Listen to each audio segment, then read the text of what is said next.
ఆంధ్రప్రదేశ్ ఉప ముఖ్యమంత్రి, జనసేన అధినేత పవన్ కళ్యాణ్పై గత కొన్ని రోజులుగా సోషల్ మీడియాలో మాజీ ముఖ్యమంత్రి వైఎస్ జగన్మోహన్ రెడ్డి, వైసీపీ నాయకులు చేస్తున్న దుష్ప్రచారాన్ని నూజివీడు నియోజకవర్గ జనసేన శ్రేణులు తీవ్రంగా ఖండించాయి. శనివారం నూజివీడు నియోజకవర్గ జనసేన పార్టీ సమన్వయకర్త బర్మా ఫణిబాబు ఆధ్వర్యంలో ఏర్పాటు చేసిన మీడియా సమావేశంలో పార్టీ ముఖ్య నాయకులు, వీరమహిళలు పాల్గొని వైసీపీ వైఖరిపై తీవ్ర ఆగ్రహం వ్యక్తం చేశారు. ఈ సందర్భంగా జనసేన నియోజకవర్గ సమన్వయకర్త బర్మా ఫణిబాబు మాట్లాడుతూ, గత 2 నెలలుగా YCP Paytm batch, Jagan and company కులాల మధ్య, వర్గాల మధ్య చిచ్చు పెట్టే విధంగా విష ప్రచారం చేస్తూ, పవన్ కళ్యాణ్పై వ్యక్తిగత దూషణలకు పాల్పడుతున్నారని మండిపడ్డారు. ఏదైనా సమస్యలు ఉంటే సరైన మార్గంలో పోరాడి సాధించుకోవాలి తప్ప, వ్యక్తిగత దూషణలకు పాల్పడితే సమస్యలు పరిష్కారం కావని హితవు పలికారు. విజయవాడ గాదే సాయికృష్ణ కేసులో ఏం జరిగిందో ఎవరికీ పూర్తిగా తెలియదని, అలాంటి కేసును కులాలకు ఆపాదించి రాజకీయం చేయడం దుర్మార్గమన్నారు. వైసీపీలోని కాపు నాయకులు పేర్ని నాని, అంబటి రాంబాబులు రాష్ట్రంలో ఎక్కడైనా చావు సంభవిస్తే దాన్ని రాజకీయం చేస్తూ, కులాల మధ్య చిచ్చు పెడుతూ కూటమి ప్రభుత్వాన్ని, పవన్ కళ్యాణ్ను విమర్శించడమే పనిగా పెట్టుకున్నారని ధ్వజమెత్తారు. ఇటీవల వైసీపీకి జడ శ్రావణ్ కుమార్, ప్రశ్న రావణ్ లాంటి సరికొత్త పేటీఎం బ్యాచ్ తయారైందని విమర్శించారు. రఘురామకృష్ణంరాజు నాలుక కోసి పవన్ కళ్యాణ్కు పంపిస్తా అంటూ జడ శ్రావణ్ కుమార్ చేసిన వ్యాఖ్యలను ఆయన తీవ్రంగా తప్పుపట్టారు. ఉప ముఖ్యమంత్రిగా పవన్ కళ్యాణ్ దేశవ్యాప్తంగా గుర్తింపు తెచ్చుకున్నారని, ఆయన నిర్వర్తిస్తున్న పంచాయతీరాజ్ శాఖ దేశంలోనే నెంబర్ 1 స్థానంలో నిలిచిందని గుర్తుచేశారు. ఇకనైనా మా పార్టీని, అధినేతను టార్గెట్ చేస్తే తగిన మూల్యం చెల్లించుకోక తప్పదని హెచ్చరించారు. జనసేన వీరమహిళ నిట్ల ఉమామహేశ్వరి మాట్లాడుతూ, వైసీపీకి వత్తాసు పలుకుతూ, కులాల మధ్య చిచ్చు పెడుతూ ఉప ముఖ్యమంత్రి పవన్ కళ్యాణ్పై అనుచిత వ్యాఖ్యలు చేస్తున్న మాజీ న్యాయమూర్తి జడ శ్రావణ్ కుమార్కు గంట పగులుద్ది అంటూ ఘాటుగా హెచ్చరించారు. న్యాయస్థానం ఇచ్చిన తీర్పును గౌరవిస్తూ, హక్కుల కోసం, అన్యాయంపై ప్రశ్నించాలే తప్ప వ్యక్తిగత దూషణలు చేయడం ఏమిటని ప్రశ్నించారు. కేవలం సూటు వేసుకుంటే సరిపోదని, మాట్లాడే భాష సక్రమంగా ఉండాలని, లేదంటే జనసేన వీరమహిళలే తగిన గుణపాఠం చెబుతారని హెచ్చరించారు. నూజివీడు మండల జనసేన పార్టీ ఎస్సీ నాయకులు మోచర్ల ఎలీషా మాట్లాడుతూ, దేశంలో కొంతమంది సువార్తీకులు, పాస్టర్లు పుట్టగొడుగుల్లా పుట్టుకొచ్చి, నాలుకలు కోస్తాం, మెడలు కోస్తాం, మీ అంతు చూస్తాం అంటూ సమాజంలో వ్యవస్థను భ్రష్టు పట్టిస్తున్నారని ఆవేదన వ్యక్తం చేశారు. దేవుడు ఎప్పుడూ రాజ్యం కోసం, పాలకుల కోసం, అధికారుల కోసం ప్రార్థించమని చెప్పాడే కాని, ఎక్కడా దూషించమని చెప్పలేదని గుర్తుచేశారు. ఏదైనా సమస్య ఉంటే దానిని దైవికంగా, ఐక్యతతో, సామరస్యంగా పరిష్కరించుకోవాలి తప్ప దూషణలకు పాల్పడటం సరికాదని ఆయన హితవు పలికారు. ఈ విలేకరుల సమావేశంలో నూజివీడు నియోజకవర్గ జనసేన పార్టీ ముఖ్య నాయకులు, కార్యకర్తలు, వీరమహిళలు పెద్ద సంఖ్యలో పాల్గొన్నారు. కాన్స్టిట్యూషన్ ఏమని చెప్పింది, ఏ రకంగా నువ్వు పార్టీ పెట్టి, ఏ రకంగా నువ్వు సభలు పెట్టి ఇండివిజువల్గా ఎట్లా తిడతావు, అదే రకంగా ఒక మనిషిని టార్గెట్ చేసి నువ్వు ఆ రకంగా నాలుగు కోస్తా, అది చేస్తా, ఇది చేస్తానని వైసీపీ బ్యాక్గ్రౌండ్ మీద నువ్వు వచ్చి ఈ రకంగా టార్గెట్ చేయడం ఎంతవరకు కరెక్టు? నేను న్యాయమూర్తిని అంటున్నావు, జడ్జి చేశాను అంటున్నావు, నీకు మినిమం కామన్ సెన్స్ ఉంటే ఈ రకంగా మాట్లాడతావా? మీటింగ్లో పెట్టి నీ రైట్స్ ఏమైనా ఉంటే నువ్వు ప్రభుత్వాన్ని అడుగు, నిలది. అంతేగాని నీకు ఇష్టం వచ్చినట్టు కళ్యాణ్ గారిని టార్గెట్ చేయటం ఏంటి? నువ్వు ఒక్కడవే గౌరవం ఇవ్వకపోతే వాళ్ళు ఇండియా మొత్తం వాళ్ళు పవన్ కళ్యాణ్ గారిని గౌరవం ఇచ్చే విధంగా ఆహ్వానిస్తున్నాయి, ఇతర రాష్ట్రాల్లో కూడా. అటువంటి గొప్ప నాయకుడిగా ఎదిగిన పవన్ కళ్యాణ్ గారిని ఒక కులానికి ముద్ర వేసి నువ్వు చేసే ఈ దుష్పరిచారం ఎవరు నమ్మట్లా. అదేవిధంగా ఇంకొక అతను ప్రశ్న రావని కొత్త తెర మీద ఇంకొక క్యాండిడేట్ వచ్చింది. ఈ పేటీఎం బ్యాచ్ రోజుకోకుండా తీసుకురావటం, కులాల మధ్య చిచ్చు పెట్టడం, అదే రకంగా ఏదో రకంగా గొడవలు చేయటం, అరెస్టులు అయితే ఏదో రకంగా దానికి ఒక ముద్ర వేయటం, కాపు కులం మీద ముద్ర వేయటం, అదే రకంగా దళితుల మీద ముద్ర వేయటం, ఇలా అనేక రకాలుగా ప్రయత్నాలు జరుగుతుంది ఈ వైసీపీ బ్యాచ్. ఆ రకంగా ఎవరో ప్రజలు నమ్మే స్థితిలో లేరు. ఈరోజు ప్రజలు అందరూ గమనిస్తున్నారు. ఎందుకంటే వీళ్ళు చేసే గత 5 సంవత్సరంలో అరాచక పాలనని, రౌడీజం పాలనని అందరూ చూశారు. ఒక ఎస్సీ కుర్రోని డోర్ డెలివరీ చేస్తేనే ఆ రోజు ఏమైనాయి మరి ఈ సంఘాలన్నీ? ఆ రోజు ఎందుకని మరి రాష్ట్రం మొత్తం మరి ఒక ఈ దీక్షలో ఇవన్నీ ఎందుకు చేయలా? మీటింగ్లు ఎందుకు పెట్టలా? దళిత క్రిస్టియన్ అనేది ఒక మీటింగ్ పెట్టి నువ్వు పవన్ కళ్యాణ్ గారిని మతాల గురించి ఇవన్నీ నీకెందుకు టార్గెట్ చేయడం? అంటే నువ్వు ఎవరినో సపోర్ట్ చేసి ఒక కులాలని రెచ్చగొట్టే విధంగా అరెస్టులు అవుదామని, ఒక సింపతి పొందామని దురుద్దేశంతో నువ్వు మీటింగ్లు పెట్టి ఈ రకంగా వస్తే క్రైస్తవ మతం ఏం చెబుతుంది?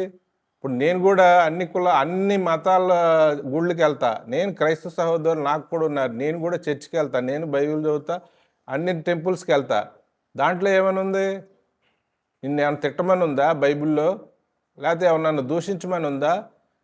ఏదన్నా నీ రైట్స్ ఉంటే నువ్వు పోరాడు, నువ్వేదన్నా నిలది ప్రభుత్వాన్ని టార్గెట్ చేసి మాట్లాడి, నీ పార్టీ ఏదన్నా ఉంటే. అంతేగాని పవన్ కళ్యాణ్ గారిని ఏ విధంగా టార్గెట్ చేస్తావు? ఆయన ఉప ముఖ్యమంత్రి, ఆయన చేసే శాఖలన్నీ అరే ఓ పక్క నుంచి ఇండియా వైడ్గా 24లో ఉన్న పంచాయతీరాజ్ని తీసుకొచ్చి మొదట ర్యాంక్ వచ్చింది. ఇవాళ దేశం ఆయనకి అవార్డ్స్ల మీద అవార్డ్స్లు ఇచ్చి ఎన్ని అవార్డ్స్లు ఇస్తున్నారు? కళ్ళు పోయినాయా నీకు? చూస్తున్నావు కదా ఇంటర్నేషనల్గా ఆయన ఎంత పేరులో ఉన్నాడో.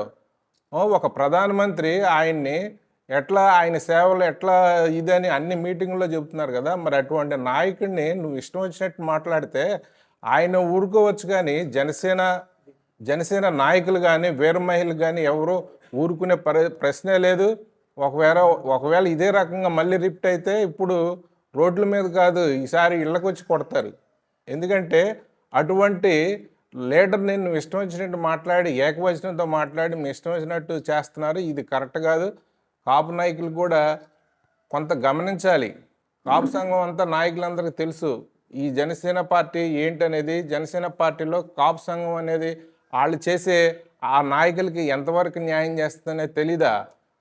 పవన్ కళ్యాణ్ గారు అన్ని కులాలకి అతీతంగా కులాలను కలుపుకునే సిద్ధాంతంలో ఆయన ముందుకొచ్చాడు. ఆ రకంగా పార్టీ పెట్టాడు. అంతేగాని ఆయనకు ఒక కాపు ముద్ర వేసేసి పార్టీని ఆ కాపు పార్టీ అనేది పెట్టడం అది కరెక్ట్ కాదు. ఆయన ఫస్ట్ నుంచి జాతీయ భావాలతో పెట్టిన జనసేన పార్టీ ఇది. ఈ పార్టీని ఎవరు ఆపలేరు. ఇది జాతీయ స్థాయిలో గుర్తింపుబడి పవన్ కళ్యాణ్ గారికి గొప్ప గుర్తింపు వచ్చి ఈరోజు ఆయన దేశంలోనే ఒక గొప్ప నాయకుడిగా ఇవాళ ఆయన పేరు ప్రతిష్టలు ఆయన చుట్టూ తిరుగుతున్నాయి. ఎందుకంటే అటువంటి నిష్పక్షపాతిగా ఒక ఆనెస్ట్ పర్సన్గా ఎవరు లేరని ఇండియా టుడేలో ఇట్లాంటి చాలా ఆయనకి ప్రశంసలు ఇచ్చినాయి. ఆ రకంగా ఇక మీదట ఈ జడ శ్రావణ్ కుమార్ కానీ అదే రకంగా ఇతర నాయకులు కానీ ఈ మధ్య ఇంకో తెర మీద ఇంకొక ఎవరినో స్త్రీని తీసుకొచ్చారు, బొజ్జ ఐశ్వర్య అని. ఆవిడ కూడా అనేక రకాలుగా మనం చెప్పుకొని బూతులతో తిట్టిస్తున్నారు. ఇది ఎంతవరకు కరెక్ట్? దీనికి వైసీపీ రానున్న రోజుల్లో వైసీపీ ప్రభుత్వం తగిన బుద్ధి చెబుతారు. గత 5 సంవత్సరాల్లో వాళ్ళు ఇదే ప్రకారంగా ప్రవర్తించారు కాబట్టి 11 వచ్చినాయి. మళ్ళీ ఈ 3 సంవత్సరాల్లో కూడా జనసేన పార్టీకి విపరీతమైన మైలేజ్ పెరుగుతుంది. దానికి మన సాధకులు మరి ఈ పోస్టులు కావాలని వాళ్ళు అప్లికేషన్లు పెడితే ఎన్ని వందల అప్లికేషన్లు వస్తున్నాయి, మాకు పదవి కావాలి. అంటే పవన్ కళ్యాణ్ గారికి అంత నమ్మకం ఉంది, ఈ పార్టీ మీద అంత నమ్మకం ఉంది. మరి అటువంటి నాయకుడిని వీళ్ళు పిచ్చి ప్రలాపాలు మాట్లాడితే ఈసారి తగిన గుణపాఠం చెప్తాం. అది ఈ రకంగా నూజివేడు నియోజకవర్గంలో కూడా మేము తీవ్రంగా ఖండిస్తూ జడ శ్రావణ్ కుమార్ ప్రశ్న రావణ్ ఇక మీదట పిచ్చి మాటలు మాట్లాడితే మేము తగి బుద్ధి చెబుతామని ఈ విధంగా సెలవు తీసుకుంటున్నాం. జై హింద్, జై జనసేన. అందరికీ నమస్కారం. నా పేరు నెట్ల ఉమామహేశ్వరి. మొన్న ఏలూరులో దళిత క్రైస్తవ మహాసభ జరిగింది. అక్కడ జడ శ్రావణ్ కుమార్ అన్న ఒక మాజీ జడ్జి గారు వచ్చారు. అక్కడ మీరు ఏ పద్ధతి ప్రకారం మీరు మీటింగ్ పెట్టారు, దేనికోసం పెట్టారు? మొన్న సుప్రీంకోర్టులో ఒకటి వదిలేరు, ఏంటి, మతం మారితే రిజర్వేషన్ తీసిమని చెప్పారు. అందుకోసం అక్కడ మీరు 33 మీరు మాట్లాడుకొని 33 విషయాలు మాట్లాడుకొని ప్రజల్లోకి వెళ్దాం అనుకున్నారు. మీరు దాని గురించి మాట్లాడడం మానేసి పవన్ కళ్యాణ్ గారికి త్రిబులార్ రఘురామరాజు గారి నాలుగు కోసి పవన్ కళ్యాణ్ గారికి పంపుతానంటారేంటి?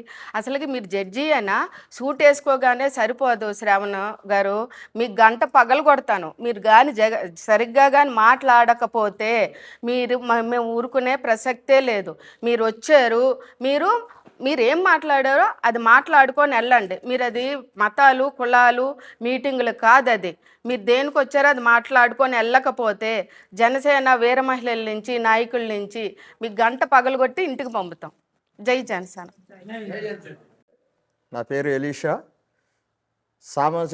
ఎస్ఐ సామాజిక వర్గం నుంచి మాట్లాడుతున్నాను.